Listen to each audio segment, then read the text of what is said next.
pa lamang ay nakapila na si Mang Manuel Licuanan sa munisipyo ng Mexico, Pampanga. Mahigit 15 years na raw siyang tricycle driver, ngunit ngayon pa lamang siya kumukuha ng prangkisa dahil sa mas pinabilis na proseso at walang bayad. Tapi itong franchise, banglit ating sarili prangkisa kung ito, banglit luto, legal itang sa. Isa lamang si Mang Manuel sa daan-daang tricycle drivers at operators na kumukuha at nagre-renew ng prangkisa dahil libre itong ibinibigay ng lokal na pamahalaan. Munang-muna po, pasalamat po kay Mayor. Ulim pong binyenitang binuklat na po yung makanya na sistema na dinanagya pong prangkisa. Dakal salamat po kaya kayo, Mayor. Uli po ininggawa yung ngayon, maragulya po sa kaya kami. Mas tingin ininggawa na. Lalo na nung kayong parting karimagdakap. Sagot na katamo. Maragul sa po kaya kami tawiyan. Dakal po salamat.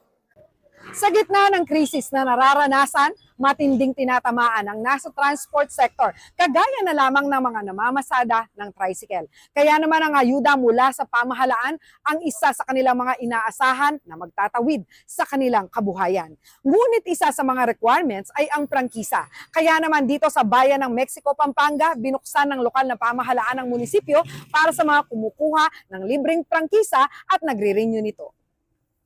Matatandaan na mayroong batas sa Mexico, Pampanga, ang Ordinance Number 009-2025 na nagwe-waive o pansamantalang inaalis ang bayad sa pagkuha ng prangkisa sa loob ng isang taon. Bangkanita naman, di nga riwa kasi na makarehistro. So ngayon, libreng registration, maobligala. Pota kasi nga ting manibatan ayuda king national government, paulinit ang quorum law, ela register. Masa set aside la, ela miyabe. Kita nga balod ng libre, dakal nang migpa-rehistro.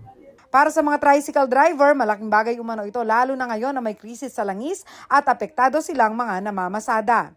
Maliban kasi sa magiging legal ang kanilang operasyon, isa rin ito sa mga requirement upang makatanggap ng ayuda at fuel subsidy mula sa gobyerno. Importante ya po ito kasi po, antimo po, ang ating ayuda, kailangan niya po ito na baka nita midinan ka po ayuda kasi ngayon pong panahon na yun, uli pong masakit hindi, nakareta pong mababa na kailangan niya, maragul niya pong alaga ito, aking pamilya ito pong makanya na ayuda ng akuan.